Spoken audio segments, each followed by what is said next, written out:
So this is going to go out in about a week from now. We did August Arnell last week, who was terrific. I mean, the final question was, if you couldn't be August Arnell or Kid Creole, who would you like to be? And he said, good question. I'd like to be a woman. So I said, well, what do you mean? And he said, well, women are just one rung up from Negroes in the ladder of society. And he said, I'd really like to see life from a woman's perspective, which was terrific. I mean, it was a really good interview. Going to close up now. Okay. I'm afraid it's going to get rather hot. Okay. What are the questions? Oh, the questions and the atmosphere, I think. How was Glastonbury? It was quite strange. It's not something that, quite honestly, I'd like to relive. It wasn't the best of our performances, and there was some animosity from certain sectors of the crowd. From the bulk of the crowd, there wasn't. It was very successful. But it is really quite strange when you're singing to people who quite obviously do not like you, which obviously doesn't happen in events which are solely Smith's events. But when you're playing festivals where there are people there to see other groups, it's quite tricky. And that's how Glastonbury turned out for us. Why did you do Glastonbury? Because it seemed a strange event for the Smiths to do. Yeah, I didn't really know that much about Glastonbury, really, before we did it. And it sounded a very attractive prospect several months ago. And I'm sure for many groups it really is, but I don't think the Smiths worked at Glastonbury. I'm not exactly sure why, perhaps because we built up our following in smaller clubs, and now we've advanced to larger halls, and we were very much a live group, and it was always very intimate and very personal, which was something we couldn't capture at Glastonbury. Do you prefer sort of one-off concerts then to touring? Well, we played persistently for almost 14 months, and we haven't stopped at any point, so I haven't been able to sit back from that situation and say, well, what do I prefer? Because we've always just plundered on, and everything, almost everything we've done has been incredibly successful. Out of the last year or so, we've only really had quite a few appearances that just didn't work. Well, I'd like to talk a bit now about your background. How old are you? I'm 25. 25, so you were then running the fan club for the New York Dolls, who spawned 1,000 punk rock bands. Yeah. When you were, what, 15? Quite young, yes, 15. How did you get involved in that? Well, there was really nothing else to do. I was really quite dedicated to the Dolls, and I just had some degree of ambition at that age, which, I mean, people consider it to be quite young to be doing such a thing, but I never really did.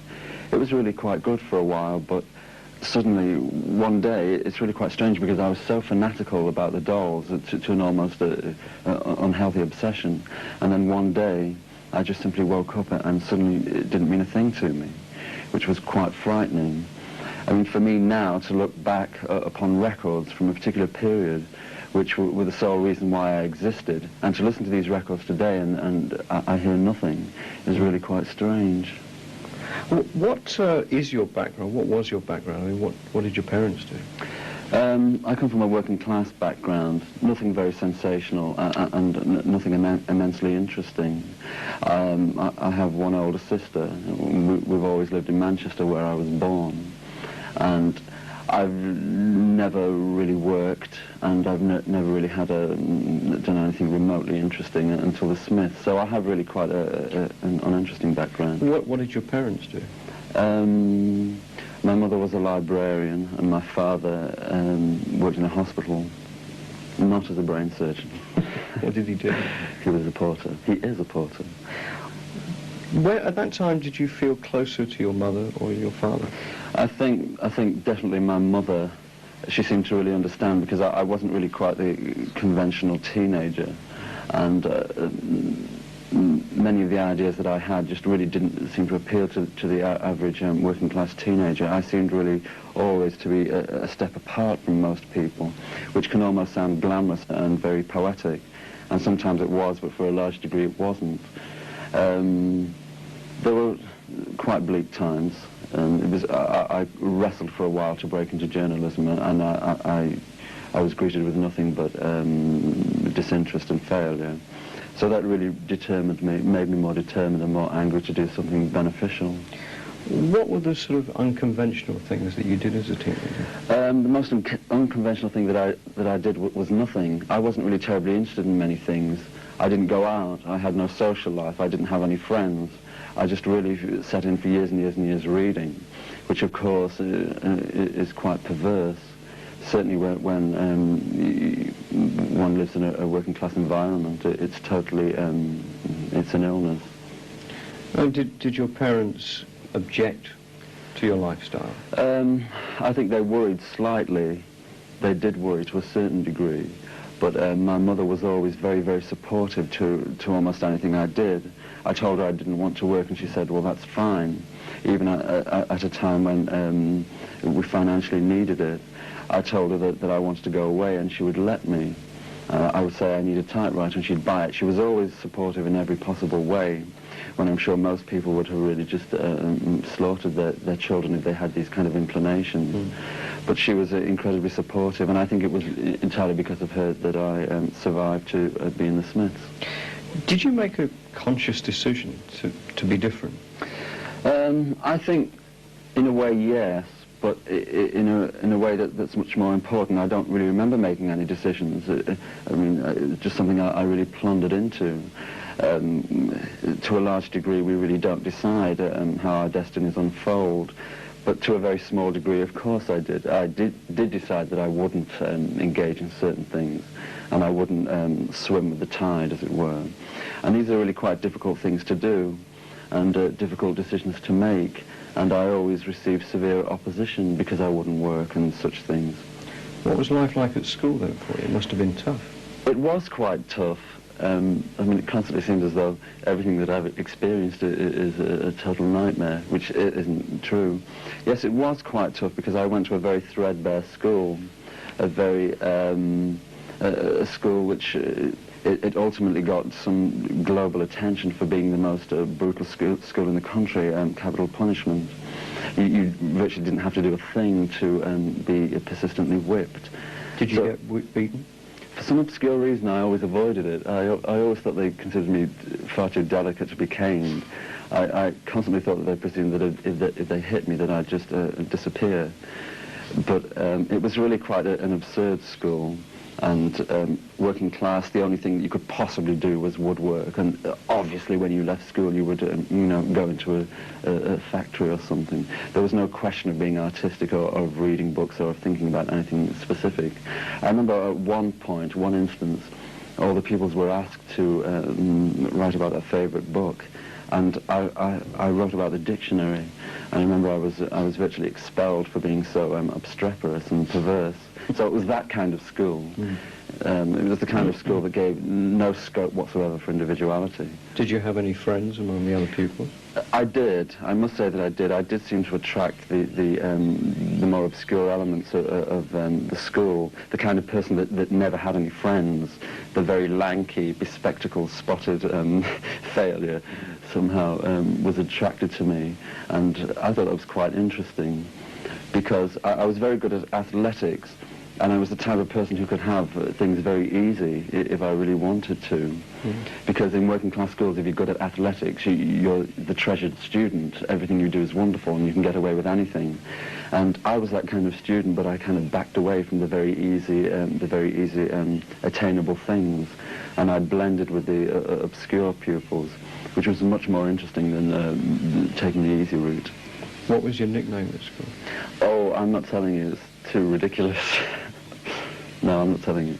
What was your nickname? I can't say. It's ridiculous. All nicknames are ridiculous, but mine was more ridiculous than anybody else's. Next question. When did you first discover Oscar Wilde? When I was plundering towards 10 years old. My mother was quite dedicated, and she had several books. And I think she had said to me before that, look, you really have to read this, it's everything you need to know about life, and I ignored her largely. But one day I became nailed to the book, and things were never quite the same since then. Which book was it? It was The Complete Works of Oscar Wilde. And what did that change for you?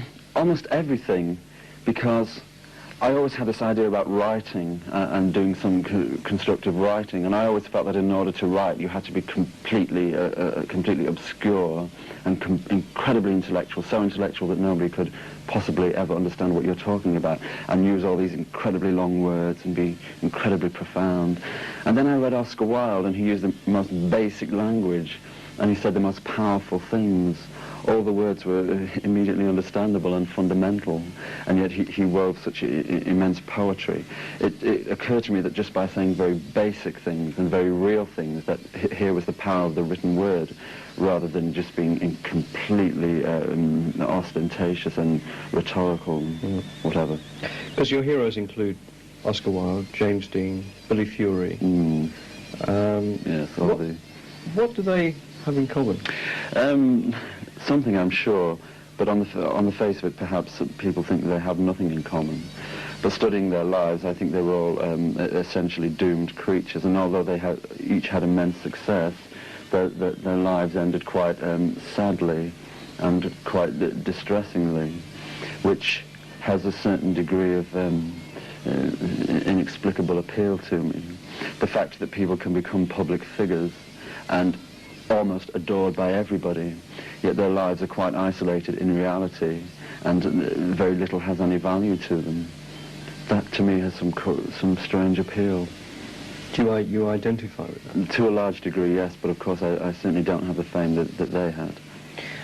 You wrote a book about James Dean. What made you do that? Was it commissioned, or did you just write it on? Well, I simply had the chance to, and looking back on it, I do regret that it was quite brief.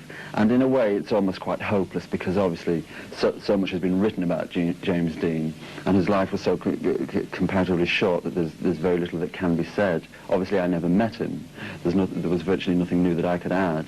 But I thought by simply thrusting something out onto the market, it could regenerate some degree of interest from people who perhaps wouldn't know that much about James Dean, because at the time when I did it, all the books that had been written on James Dean were out of print. But I felt I had this incredible poetic union with James Dean, and that's why I did it. Poetic union? Yes, this kind of blending of souls is quite mystical and embarrassing. Can you amplify it? I don't know whether I can, well, or at least whether I can without sounding incredibly dramatic. I felt this enormous affinity with almost every aspect of his life, and that was the interest that I had. I never had the interest from the standpoint of a person who simply likes film and who enjoys film, even though I do. But studying James Dean's acting ability, I can see quite clearly that there are faults and there are blemishes. What did you say about James Dean then that hadn't been said before? Practically nothing, perhaps, but I thought by simply writing from the standpoint of somebody who was living in the late 1970s, and who simply had obviously a very detached view of James Dean, which hadn't been done before, because everybody that had written about him had some connection, perhaps had met him, or was some obscure professor immersed in the whole ideology of film and film history. I wasn't. I was just a nondescript individual living in Manchester with no money. One of your other heroes, Sandy Shaw, you used to write fan letters to Sandy. Yeah. Who else did you write to? Practically everybody, I'm afraid. No, not practically everybody, that's completely untrue. I was very interested in correspondence, and if I did like anybody, I would write to them and tell them so. I was never ashamed to slap how I felt onto paper and to rush out and buy a stamp. Who else did you write to? Well, I'm embarrassed. I'd rather not say. I'm sorry. Well, there must be someone that isn't going to make you feel embarrassed. I don't know. Surely you're not embarrassed about No, writing a on this subject I feel quite vulnerable. It's probably best that I don't say. I mean, it's really almost quite bad enough to admit that I even wrote letters to anybody. Why? I don't know, because there's something almost clumsy about the whole thing and vaguely pathetic. But I'm afraid I'm just a doomed fan, as it were. Well, is it true that you spent 3 months secluded in your bedroom as a teenager? Much more than that, I'm sure, but I do distinctly remember one period where I hardly ever left the room for a 3-month period. What were you doing in there? Well, that's a good question. I used to write furiously, and I was just really nailed to the typewriter, and I was swimming in paper and all kind of introspective things like that. I wasn't exactly your average teenager. Did you want to stay there? The alternatives weren't very glamorous. If I left the room, I'd probably end up at some obscure pub or wandering about the park, which was always quite dangerous. I really had no options. I mean, I was living the kind of life, I was unemployed for a very long time and I had no money. I was living a life to a large degree that I didn't choose, being financially absurdly embarrassed. So it really seemed to me that I would never ever settle for second best in life. That if I couldn't have exactly what I wanted, then I would have absolutely nothing.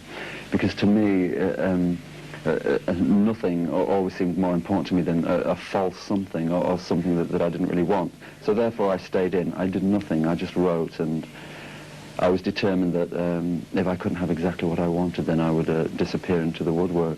What did you write about, and what happened to all that stuff? Most of it I later destroyed, because on reflection it always seemed so embarrassingly real and personal that it could only ever really be destroyed. But I did write lots of things that I still have. It got to the point with me where I'd simply write anything just for the sake of writing.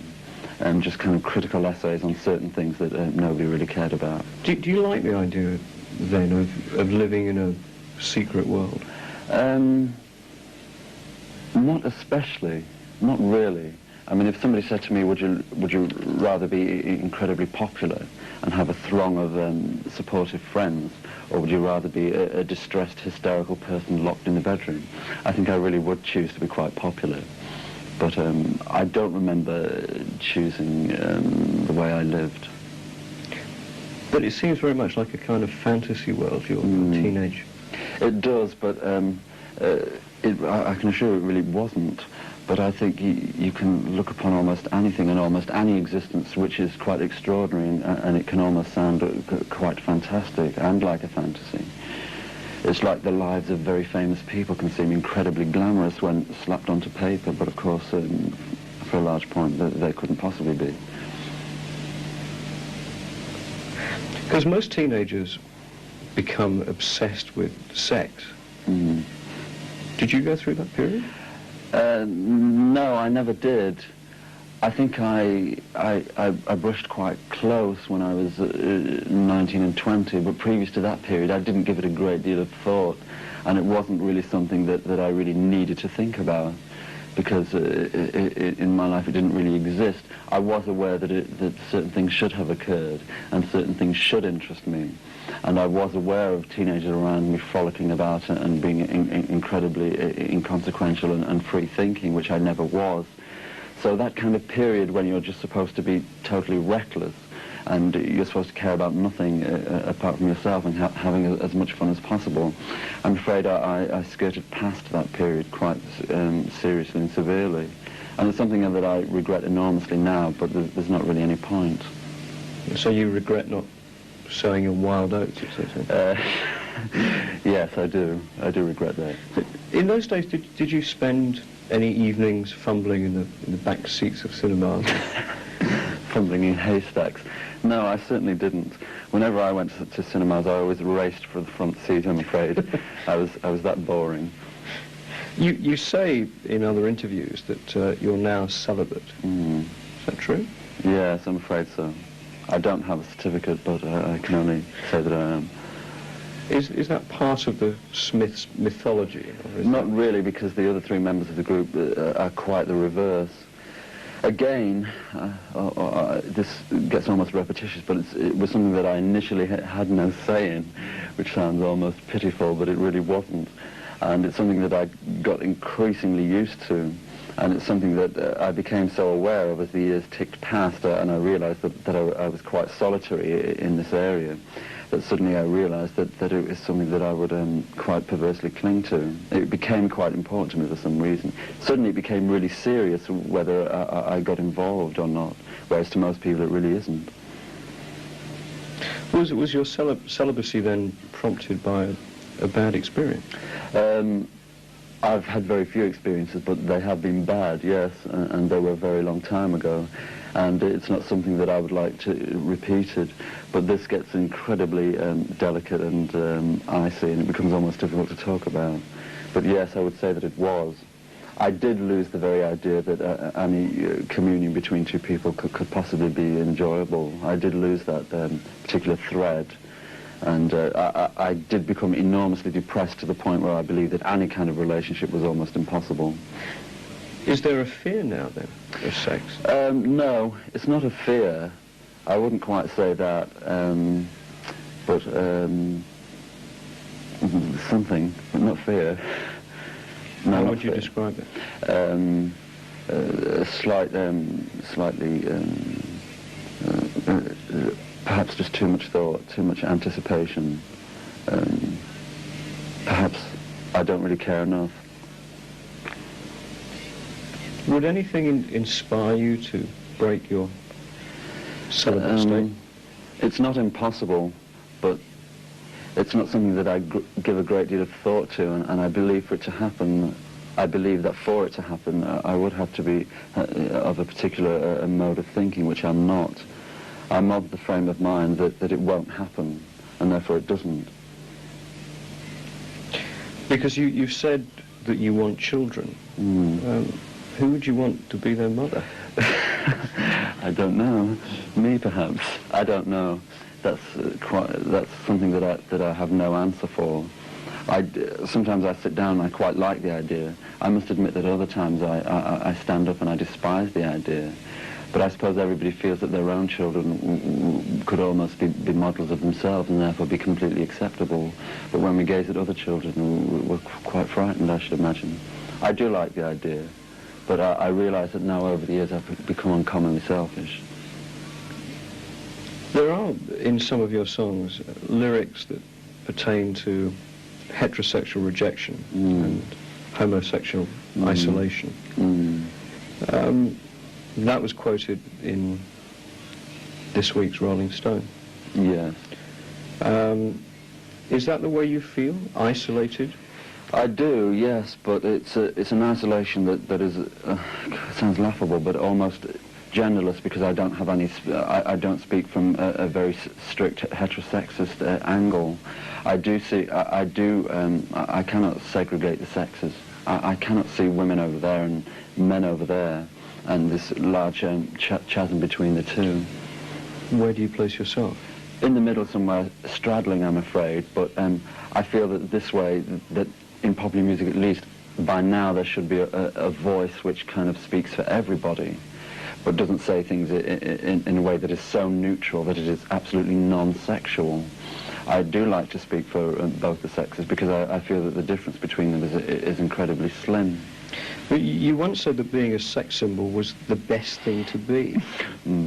But that was at a time when I thought that it could possibly never happen, and to a small degree it has happened. So do you consider yourself a sex symbol? Well, other people do seem to, so therefore in a way I suppose I must be. I mean, it's not something that we decide for ourselves. We don't say, yes, I'm going to be a sex symbol, and I will appeal to lots of people in an immensely sexual way. That's not something that we decide. Other people decide it, and to some degree they have. I mean, I get letters saying, Morrissey, you're incredibly sexy, and of course I throw them away. You throw them away? No, I frame them.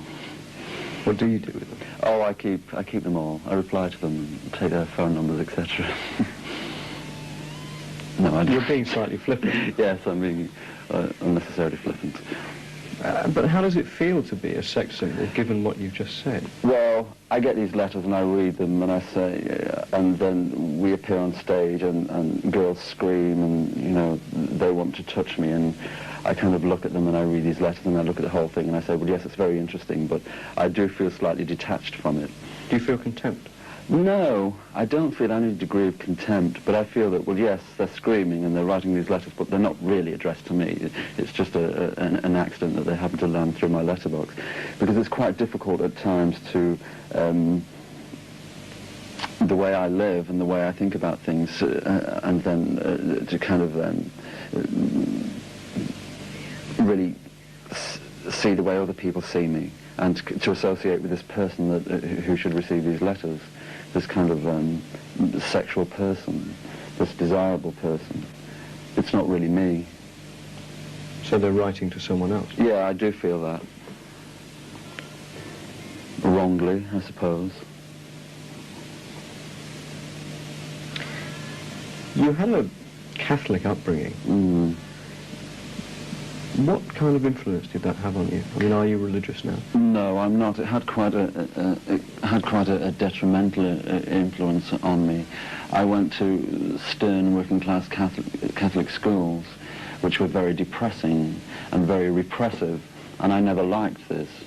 And it always seemed to me entirely wrong to inflict all these kind of foul, ugly images onto children. These images of serpents trampled underfoot with the fire coming out of their nostrils and things like that, or whatever. And this constant belief at school that if you don't go to church, it's a cardinal sin and you shall burn in hell and God will strike you down. This constant fear of whatever you do, you're wrong, and whatever you do, you're guilty. And just simply by reason of your existence, you are absolutely guilty in every way. I despised that. I often felt that Christianity and the Catholic Church were quite severely divided.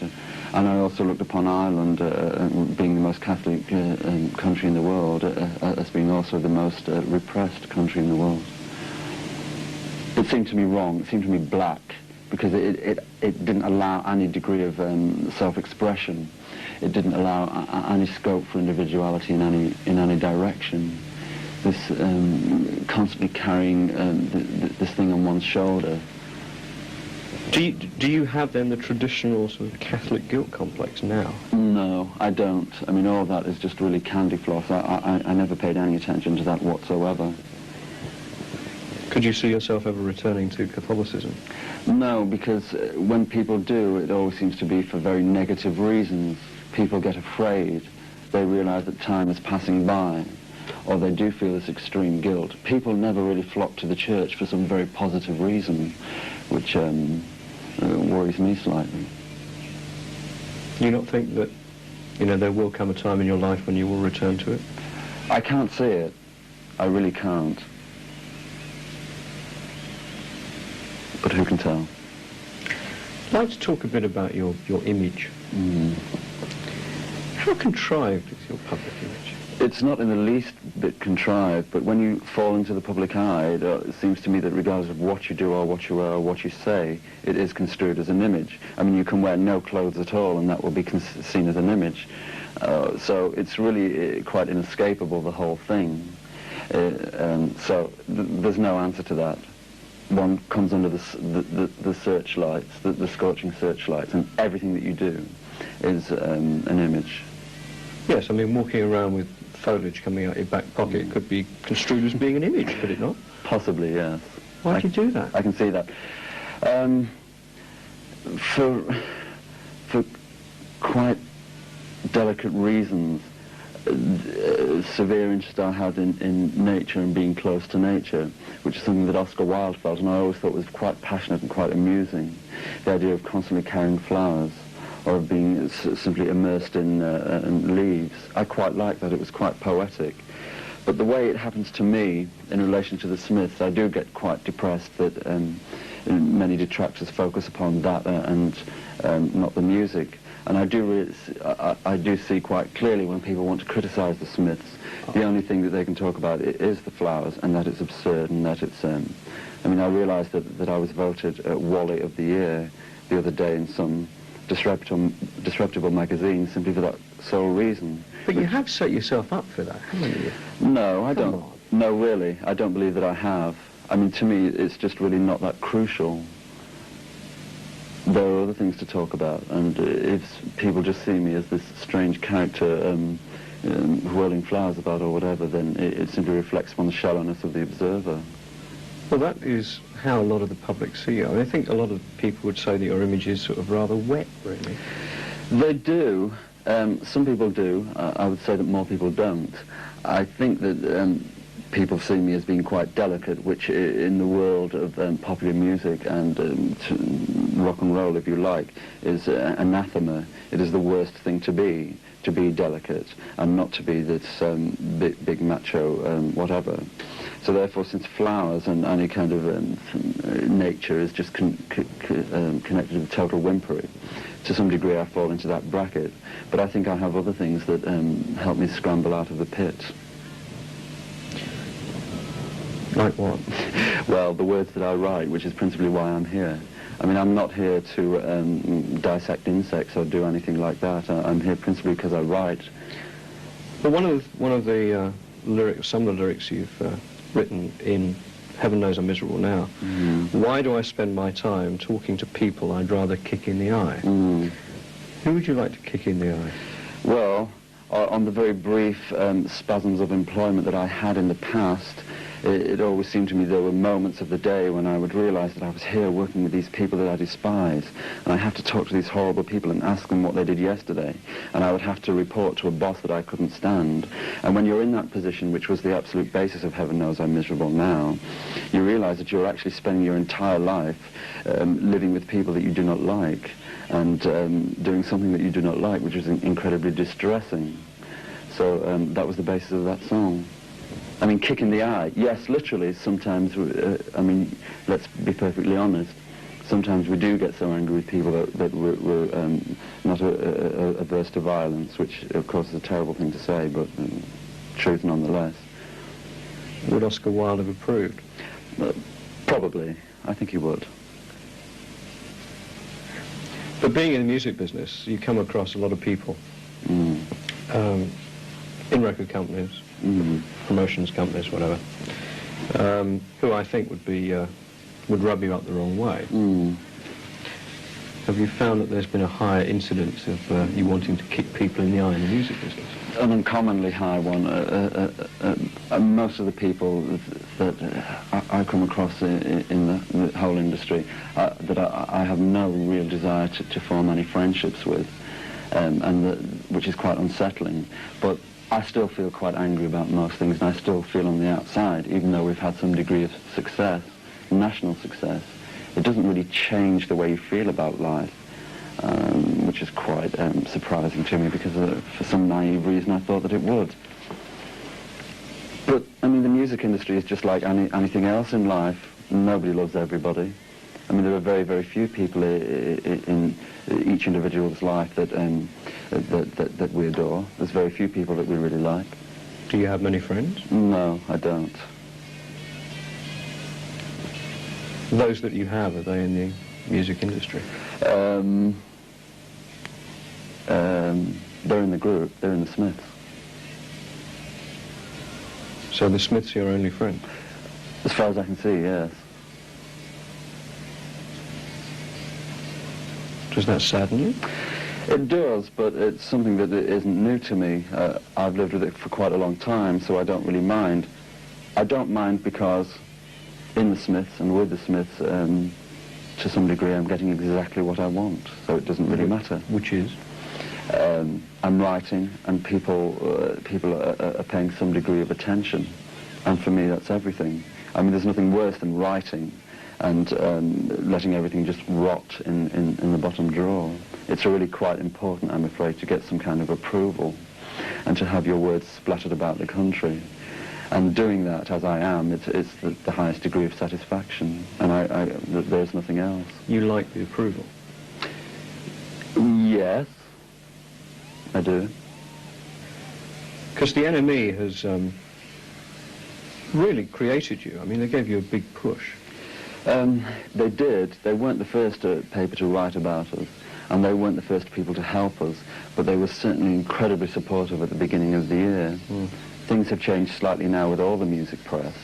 There is, I do get the advanced chill of a backlash, and it's bang on time, and it's really quite expected. You ready for it? Yes, largely. I mean, I think that we are quite indestructible in many ways. But I'm not saying that I'm terribly happy about it. I'm not happy when I read reviews in the music press. For instance, quite recently we played Belfast, 2,500 sellout concert, and it was really quite hysterical, quite wonderful. We did 4 encores and everybody was enormously receptive. And then I read this review in the Melody Maker, which implies that the whole thing was entirely damp, entirely forgettable, and nobody cared. And then I read a review in the NME by a person called Anne McRae, who reviews a concert in Sheffield and doesn't mention the event in any vague detail, simply analyses my character and destroys it. But it does seem quite hateful and quite destructive, and I don't understand it completely. But ultimately, I'm above it, so it doesn't really matter. Why are you above it? Because as the day ends, one is still alone with in my instance, the words that I want to write and the things that I want to say. And in that area, I'm completely untouchable. Nobody will shove me off course, and nobody will make me believe that what I've done is wrong, or what I've written is wrong, or that the person that I am is a totally nonsensical character. But if you're looking for approval, who are you looking for approval from? The media or the fans? Well, I do read the music press, so it's very nice to have media approval, but it doesn't determine the way I write. I'll never sit down and say, well, I really have to do this because otherwise such a paper won't like me very much. That doesn't happen. But it is very good to get the support of the music press. I can't deny that. Well, who do you think is the typical Morrissey fan? I mean, do you think they're all lonely sixth formers? No, I don't feel that. I'm sure a great deal of them are, but I look at our present audience, and it has changed a great deal. We've been the first group on an independent label to gain not only an independent audience, but also a major audience. Nobody else has done that on an independent label, and I'm quite pleased about that.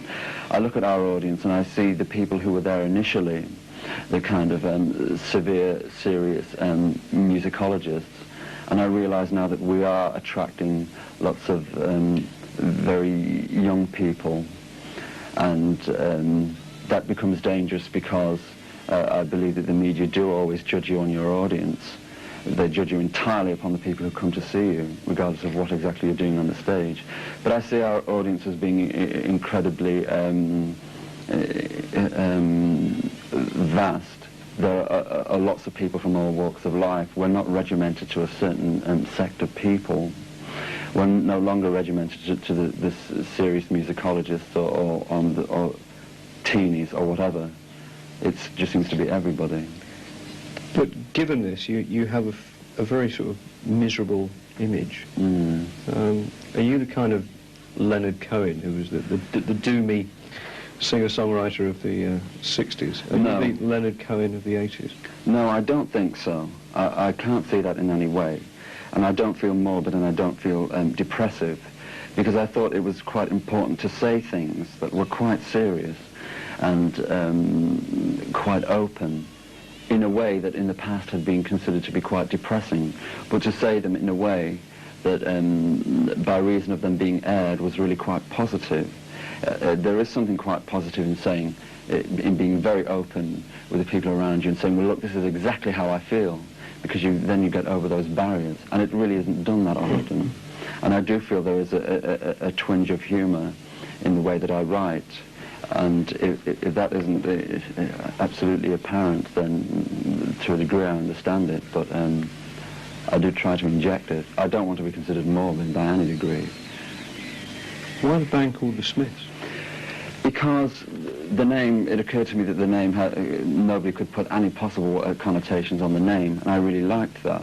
because it came at a time when group names were vastly important, were biblical, were monstrous, had a great deal to say, were very long, and were in themselves a lifestyle. I wanted to get rid of all that kind of rhetorical dribble and just say something incredibly basic. And Smith, to me, sounded quite down to earth. Hey, you're a vegetarian. That must pose problems for you on the road with the other Smiths. Yeah. Because apparently they're into sort of booze, birds, and burgers. All at once. Not necessarily. Well, yes. Yes, it is a great problem. If they're your only friends, that must create problems. It is, and they know how I feel, but I don't stand on the table and say you can't possibly eat that piece of meat and go into a long monologue about the piece of meat. I don't do that. I don't try and inflict the way I feel upon other people, because that's quite boring. And people know what meat is, and people know how the leg of lamb comes onto the table. And they don't want to be reminded, frankly. So are you keener, are they keener on the sort of rock and roll lifestyle more than you are?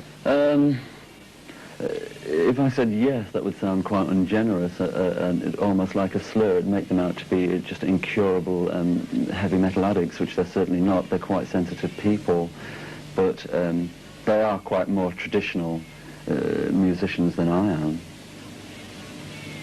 So do they party a lot? Yeah. Yes, as often as they can.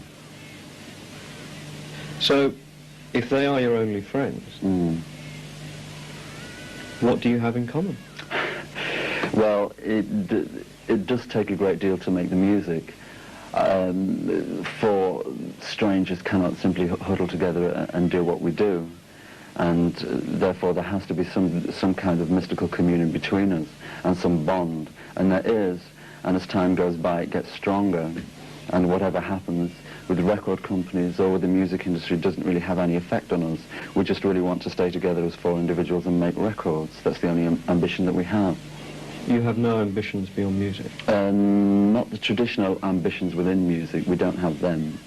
I mean, going to Yugoslavia, to America, touring the world, that doesn't appeal to us in any small degree. We can't kind of jump into the rock and roll treadmill. So how are you going to survive then if you don't conform to that? I mean, purely from a financial point of view. It's possible. I wouldn't say that it was incredibly easy, but I'm sure it is possible. And for me, just to make records that get some vague degree of attention is all that I really require. Do you have no other ambition? There are things that I'd like to do, but I feel that what I'm doing now has to be done now. I do want to write, but that can wait. There won't always be a time when I can do this. Well, what would you like to be doing in, say, 5 or 10 years' time? I do want to write. I still do write, but I would like to be successful in that area. What would you like to write? Books, plays? Yes, I would. I'd like to write. I'm very interested in there's a particular screenplay that I'm blustering through at the moment. But to talk about these things seems incredibly pompous and ostentatious, and it almost sounds entirely careerist. I want to do everything. I'm going to sing in the script, and I'm going to write a screenplay, and I'm going to make a film. But I do have other ambitions, which I'm sure in this business, well, in many cases, one thing tends to lead to another.